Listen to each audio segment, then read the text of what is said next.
बुजुर्गान कौम और मिल्लत, मेरी सरकार माँ और बहनों, मौजूद नौजवान साथियों, मजलिस इत्तेहादुल मुस्लिमीन के तमाम मुहिबान, शह नशीन व तशरीफ फरमा मोहतरम जनाब अबूजर आलम साहब, मंजर आलम साहब, मिराज आलम साहब,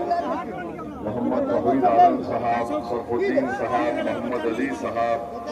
मुफ्ती आफ्ताब आलम साहब, मोहम्मद इरफान साहब, हाजी ईसा साहब, मोहम्मद महबूब आलम साहब, सरपंच फैयाज आलम, सरपंच नूरुद्दीन साहब, तौकीर आलम साहब, नौशाद आलम साहब, बीबी तंजीला खातून, मुखिया मियाजपुर मोहतरम शाबान साहब, जनाब अफसार साहब, जनाब फैसल साहब, जनाब अलीउद्दीन साहब, इरफान सलीम साहब, अजहर मुर्शिद साहब, एहसन रजा और जनाब संजय ठाकुर साहब और मोहतरम जनाब अख्तरुल ईमान साहब, सदर बिहार प्रदेश और जनाब मुर्शिद आलम साहब जो मजलिस इत्तेहादुल मुस्लिमीन के उम्मीदवार हैं। आप तमाम का शुक्रिया। मेरे अजीज दोस्तों, बुजुर्गों, वक्त कम है, बहुत से मुकामात पर हमको आज आखिरी दिन है इंतखाबी मुहिम का, हमको अपनी बात वहां पर जाकर रखना है। आपने सुना होगा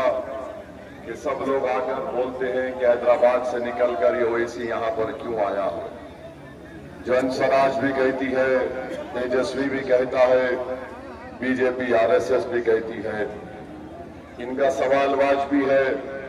मगर हम उनको बताना चाह रहे हैं, आपको पहले ही बता चुके हैं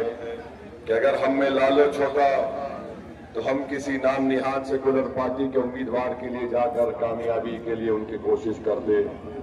अगर हमको सत्ता से मतलब होती तो हम कोई मंत्री पद का पोस्ट लेकर हम बैठ जाते। अब आप याद रखिए, हम जब पहली मर्तबा यहाँ पर आए 2015 में, मैंने सीमांचल की आवाम की आंखों में एक इखलास देखा, एक नियति को देखा। उनके पेशानियों और उनसे बात करने के बाद महसूस हुआ कि भारत में अगर किसी कौम को, किसी मुकाम की जनता को अगर पसमानदा रखा गया है तो सीमांचल की आवाम है। उसी वक्त हमने तय किया कि अब सीमांचल के इंसाफ की लड़ाई लड़ेंगे। मैं यहाँ खड़े होकर